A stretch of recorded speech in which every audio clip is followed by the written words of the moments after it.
Welcome to our final class in the book of Judges. We're going to be studying chapters 19 through 21.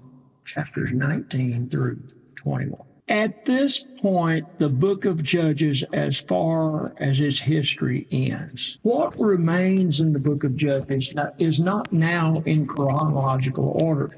This is an appendix to the book of Judges. As we got into chapter 17, it tells basically of the moral conditions of the nation of Israel during this time after Joshua. And the stories, some of them take us all the way back to the time immediately after Joshua. So at the end of Samson, we come to the chronological end of the book. After Samson, there will be Samuel, and after Samson, there'll be Eli, who is a judge, and we know for certain he was a priest. And we will get all that after we go through the book of Ruth. Now, this chart kind of shows us the curses for failure from a idolatry standpoint, a immoral standpoint, and the anarchy that we see during this time period, chapters 17 through 21, the end of the book of Judges. Bible Projects shows us the corruption of the people of Israel. We looked at the corruption of Israel's judges. Now this chart kind of helps show us the corruption of the people, where it says, in those days, Israel had no king, and everyone did what was right in his own eyes. A very disturbing time period we're introduced to here. Anarchy without a king. We see bookends of this section. We see the beginning of this section, Micah and the Danites and the migration, chapters 17 through 18 that we looked at in our last study, religious deterioration. Chapter 17, verse 6, in those days there was no king in Israel. Everyone did what was right in his own eyes. 17, verse 6. And then in verse 18:1, in those days there was no king in Israel. Then the moral deterioration we began to see in this study, in those days when there was no king in Israel, chapter 19, verse 1. And then in those days there was no king in Israel. Everyone did what was right in his own eyes. So we're constantly reminded of the moral deterioration of Israel after the death of Joshua. So with that, let's continue by picking up chapter 19. Chapter 19, we're going to study about the Levite and his concubine, beginning in 19, verse 1. In those days, when there was no king in Israel, a certain Levite was sojourning in the remote parts of the hill country of Ephraim, who took to himself a concubine from Bethlehem in Judea. And his concubine was unfaithful to him, and she went away from him to her father's house at Bethlehem in Judah, and was there some 4 months. Her husband arose and went after her to speak kindly to her and bring her back. He had with him his servant and a couple of donkeys, and she brought him into her father's house. And when the girl's father saw him, he came with joy to meet him. His father-in-law, the girl's father, made him stay and reminded him, he remained there. He remained with him, and his father-in-law, the girl's father, made him stay, and he remained with him 3 days. So they ate and drank and spent the night there. And on the 4th day they arose early in the morning, and he prepared to go, but the girl's father said to his son-in-law, strengthen your heart with a morsel of bread, and after that you may go. So the two of them sat, ate, and drank together, and the girl's father said to the man, be pleased to spend the night, let your heart be merry. And when the man rose up to go, his father-in-law pressed him till he spent the night again. And on the fifth day he rose early in the morning to depart, and the girl's father said, strengthen your heart and wait until the day declines. So they ate, both of them, and when the man was talking about his servant rose up to depart, his father-in-law, the girl's father said to him, behold, now the day is waned toward evening. Please spend the night. Behold, the day draws to its close. Lodge here, let your heart be merry. Tomorrow you shall rise early in the morning for your journey and go. So we see the man is kind of alone. The man would not spend the night. He rose up, departed, and arrived opposite Hughes. That is the old name for Jerusalem, of course. He had with him a couple of saddled donkeys, and his concubine was with him. Verse 11, when they were near Hughes, the day was nearly over, and the servant said to his master, come now, let us come aside to the city of the Jebusites, spend the night in it. And his master said to him, we will not turn aside into the city of foreigners who do not belong to the people of Israel, but we will pass on to Gibeah. Verse 13. He said to him, young man, come, let us draw near to one of these places and spend the night at Gibeah or Ramah. And so they passed on, went their way. The sun went down on them near Gibeah, which belongs to Benjamin, and they turned aside there to go in and spend the night at Gibeah. And he went in and sat down in the open square of the city, for no one took him into his house to spend the night. We're going to learn a little more about the moral degeneration Israel got into. An old man was coming from his work in the field at the evening. The man was from the great company of Ephraim, and he was celebrating in Gibeah, and the men of the place where Benjamites were. And he lifted up his eyes and saw the traveler in the open square of the city, and the old man said, where are you going? Where do you come from? And he said to him, we are passing from Bethlehem in Judah to the remote parts of the hill country of Ephraim, and from which I come. I went to Bethlehem in Judah, and am going to the house of the Lord, but no one has taken me into his house. Verse 19. It said, we have straw and feed for our donkeys, with bread and wine for me, and your female servant and young man with your servants. There is no lack of anything. And the old man said, peace be to you. I will care for you all your wants. Only do not spend the night in the square. See, he knew that it was pretty bad. So he brought him into his house, gave the donkeys feed, and they washed their feet and ate and drank. We're going to learn first, as this story is set up for us, we are going to see the moral degradation of Gibeah.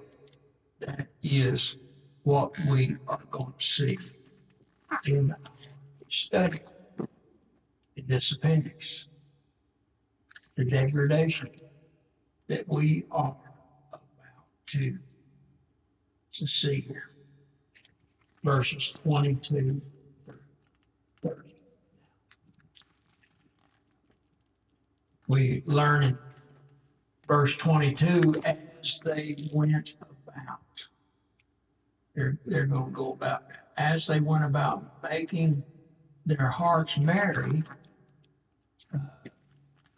when the worthless fellows surrounded the house on the door, and they were knocking on the door. And they said to the old man, the master of the house, bring out the man. They said they were bring him out. They said, and said to them, No, my brothers, do not act so wickedly, since this man has come into my house. Do not do this vile thing.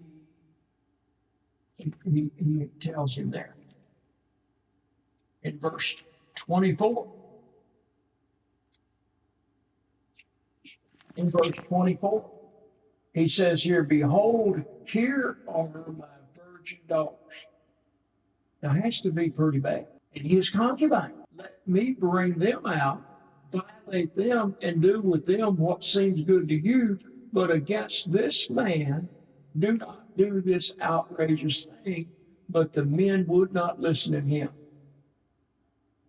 So the men seized his concubine, made her go out to them, and they knew her, that is, they had sex with her, abused her all night until the morning, and as the dawn began to break, they let her go, and as morning appeared, the woman came and fell at the door of the man's house where her master was until it was. So the master rose up in the morning, and when he opened the doors of the house and went out to go on his way, behold, look at this. There was his concubine lying at the door of the house with her hands on the threshold, and he said to her, Get up, let us go. But there was no answer. Then he put her on the door. The man rose up, went away to his home, and when he entered his house, he took a knife. Look at this. Taking hold of his concubine, he divided her limb by limb, 12 pieces, and sent one to Israel to find out how bad conditions had deteriorated to in Gibeon with this crime. So all who saw it, such a thing said has never happened or been seen from that day, from the day that the people of Israel came up out of the land of Egypt until this day. And he said, Consider it, take counsel, and speak. Now, this map Paul shows us the area of the location for Gibeon, the area that we're talking about there in Ephraim. So we get an idea of where Gibeon is from. So now, in chapter 20, we learn of Israel going to war with Benjamin. In chapter 20, beginning in verse 1, all the people of Israel went out from Dan to Beersheba, that's the south, including the land of Gilead, and the congregation assembled as one man to the Lord at Mizpah, and the chiefs of all the people of all the tribes of Israel presented themselves in the assembly of the people of God, 400,000 men on foot that drew the sword. Now the people of Benjamin heard that the people of Israel had gone up to Mizpah, and the people of Israel will tell us, how did this evil happen? So they want to know about this evil that they're talking about here. So now we'll notice what they say after this evil, verse 4, chapter 20. The Levite, the husband of the woman who was murdered, answered and said, I came to Gibeah that belongs to Benjamin, I and my concubine, to spend the night. And the leaders of Gibeah rose up against me and surrounded the house against me by night. They meant to kill me, and they violated my concubine. She is dead. So I took hold of my concubine, cut her in pieces, and sent her throughout all the country of the inheritance of Israel, for they have committed abomination and outrage to Israel. Behold, you people of Israel, all of you, give your advice and counsel here. What do we do? All the people rose as one man, saying, None of us will go to his tent, none of us will return to his house, but now this is what we will do. We will go up against it by lot, and we will take 10 men of 100 throughout all the tribes of Israel, and 100 of 1,000, and 1,000, 10,000 being provisions, and bring provisions for the people, that when they come, they may repay Gibeah of Benjamin for all the outrage that they have committed in Israel. And so all the people of Israel gathered against the city, united as one man. And the tribes of Israel sent men throughout all the tribes of Benjamin, saying, "What evil is this that has taken place among you? Now therefore give up the men, the worthless fellows, and give up, that we may put them to death and purge evil from Israel." But the Benjaminites would not listen. They had a chance. They wouldn't listen to the voice of their brothers, the people of Israel. And so the people of Benjamin came together out of the city to Gibeah to go to battle against the people of Israel. And so the people of Benjamin, they mustered out their cities that day, 26,000 men who drew the sword, besides the inhabitants of Gibeah, who mustered 700 chosen men. All these were 700 chosen men who were, notice, Gibeah, left-handed. Every one could sling a stone at a hair and not miss. Some translations say a hair's breadth, right close to its nose. The men of Israel, apart from Benjamin, mustered 400,000 men who drew the sword. All these were men of war that we learn here in verse 17. Then verse 18. The people of Israel rose, went up to Bethel, and inquired of God, "Who shall go up first for us to fight against the people of Benjamin?" And the Lord said, "Judah shall go up first." And the people of Israel rose in the morning, encamped against Gibeah, and the men of Israel went out to fight against Benjamin. And the men of Israel drew up the battle line against them at Gibeah, and the people of Benjamin came out of Gibeah and destroyed on that day 22,000 men of the Israelites. But the people, the men of Israel, took courage and again formed battle lines at the same place where they had formed it the first day. And the people of Israel went up and went before the Lord until evening, and they inquired of the Lord, "Shall we again draw near to fight against our brothers, the people of Benjamin?" And the Lord said, "Go up against them." So the people of Israel came near against the people of Benjamin the second day. And Benjamin went against them out of Gibeah the second day and destroyed 18,000 of the people of Israel. All these were men who drew the sword. Then all the people of Israel, the whole army, went and came to Bethel and wept, and they sat there before the Lord and fasted that day until evening and offered burnt offerings and peace offerings before the Lord. And the people of Israel inquired of the Lord, for the ark of the covenant of God was there in those days. And then we learn the people of Israel, they go up against the people of Benjamin on the third day. They set themselves in array against Gibeah as at other times, and the people of Benjamin went out against the people and were drawn away from the city.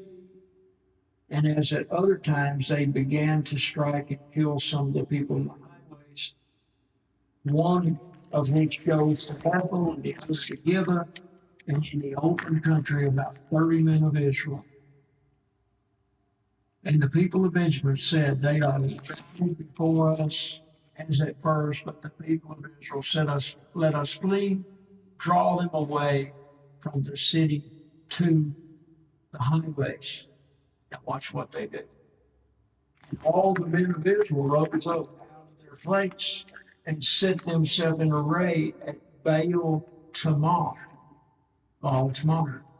And the men of Israel who were in ambush rushed out of their place from Maragaba, and there came against Gibeah 10,000 chosen men out of Israel, and the battle was hard. But yet Benjaminites did not know that disaster was close upon them. And the Lord, watch this, the Lord defeated Benjamin before Israel, and the people of Israel destroyed 25,100 men of Benjamin that day. All these men who drew the sword. So the people of Benjamin saw that they were defeated. And the people of Israel gave ground to Benjamin because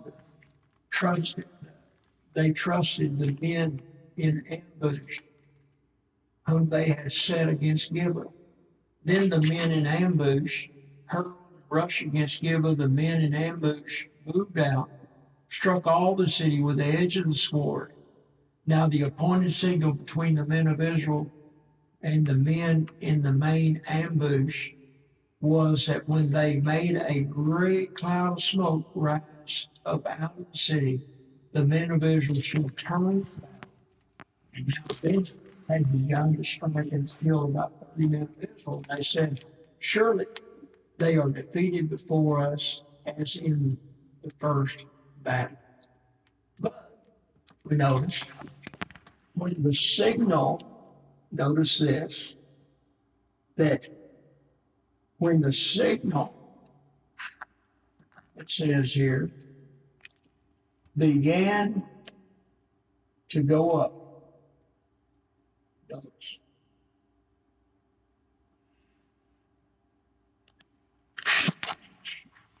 out of the city, in a column of smoke, notice, the Benjamites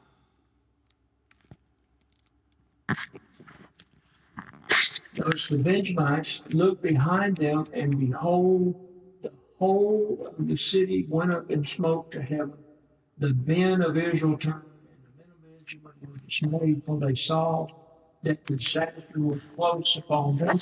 Therefore they turned their backs before the men of Israel in the direction of the wilderness, but the battle overtook them, and those who came out of the city were destroying them in their midst. Surrounding the Benjamites, they pursued them and trod them down from Noha as far as opposite Gibeah on the east. 18,000 men of Benjamin fell, all of them men of valor, and they turned and fled toward the wilderness to the rock. 5,000 men, we notice, of them were cut down in the highways, and they were pursued hard to Gibeah. And 2,000 men of them were struck down. So all who fell that day of Benjamin were 25,000 men who drew the sword, all of them men of valor. 600 turned and fled toward the wilderness to the rock of Rimmon, remained at the rock of Rimmon 4 months. And the men of Israel turned back against the people of Benjamin, struck them with the edge of the sword, the city, the men, the beasts, and all that they found, and all the towns that they found, they set on fire. So now we're going to learn as a result of this that there's not going to be enough women to be wise for the men of Benjamin. So we're going to see how wrong they're going to be with the body, because all the tribes have sworn they're not going to give any of their daughters as wives to the Benjamites. So let's notice how this happens as we get to verse 20, chapter 21, and we'll begin to conclude our study in the book of Judges.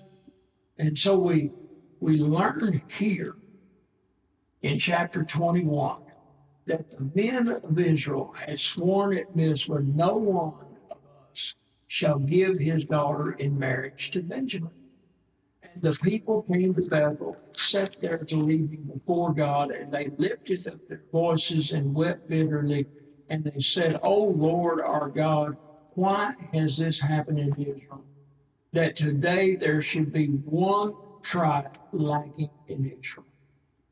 And the next day, the people rose early and built there and offering burnt offerings and peace offerings to the land of Canaan. And the people of Israel said, which of all the tribes of Israel did not come up in the assembly to the Lord? For they had taken a great oath concerning him who did not come up to the Lord of Israel, saying, he shall surely be put to death. And the people of Israel had compassion for Benjamin, their brother, and said, one tribe is cut off from Israel this day. What shall we do for wives for those who are left, since we have sworn by the Lord that we will not give them any of our daughters for wives? And the people of Israel said, which of all the tribes of Israel did not come up in the assembly? So we see this compassion that they have. And they said, what one is there of the tribe of Israel that did not come up to the Lord of Israel? And behold, no one had come to the camp from Jabesh Gilead to the assembly. For when the people were mustered, behold, not one of the inhabitants of Jabesh Gilead was there. So the congregation sent 12,000 of their bravest men there and commanded them, go and strike the inhabitants of Jabesh Gilead with the edge of the sword, also the women and the little ones. And they said, what one is there of the tribes of Israel that did not come up? Go strike them, and the little ones. And they found among the inhabitants of Jabesh Gilead 400 young virgins who had not known a man by lying with him, had not had sex. They brought them to the camp at Shiloh, which is in the land of Canaan. Then the whole congregation sent word to the children who were at the rock river and proclaimed peace to them. And Benjamin returned at that time, and they gave them the women whom they had saved alive of the women of Jabesh Gilead, but they were not enough for them. There was not enough women. So notice in verse 15 now, the people had compassion on Benjamin, and the Lord had made a breach in the tribes of Israel. The elders of the congregation said, what shall we do for wives for those who are left, since the women are destroyed out of Benjamin? And they said, there must be an inheritance for the survivors of Benjamin, that a tribe not be blotted out from Israel.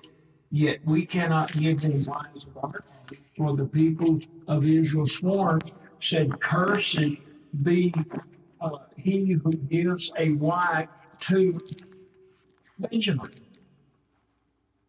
So they said, behold, there is a yearly feast of the Lord at Shiloh, which is north of Bethel, on the east of the highway that goes up from Bethel to Shechem and south to Lebanon. And they commanded the people of Benjamin, saying, go and lie in ambush in the vineyards, and watch if the daughters of Shiloh come out to dance in the dances. Then come out of the vineyards and snatch each man his wife from the daughters of Shiloh, and go to the land of Benjamin. And when their fathers, their brothers, come to complain to us, we will say to them, grant them graciously to us, because we have not taken for each man him a wife, his wife in battle. Neither did we give them to them, else you would now be guilty. And the people of Benjamin did so, took their wives according to their number from, we see the dancers, from these dancers whom they carried off, Then they went and returned to their inheritance and rebuilt the towns and lived in them. Verse 24 now. In verse 24, the people of Israel departed from there at the time, every man to his tribe and family, and they went out from there, every man to his inheritance. Then the last verse we have here of Judges chapter 21. In those days, there was no king in Israel. Now watch this. And it said, everyone did what was right in his. So our next study will be in the book of Ruth. The book of Ruth will be our next study. If you're ever in our area, we invite you to come to 405 Butler Street, Spring Hill, Louisiana. With that, Bob's. If you found this video helpful and wish to learn more, be sure you download the note card that goes with this lesson and our free 4-lesson Bible correspondence course. You will find the links in the description below. We here at the Spring Hill Church of Christ, meeting at 405 Butler Street in Spring Hill, Louisiana, want to help you with your growth in your knowledge of God's Word. Remember, we are in it for the likes and the subs, so be sure to like us, subscribe to our channel, and tell others. Thanks for watching. In the meantime, in between time, we will see you next time. Cheerio, mate. And with that, Bob's your uncle.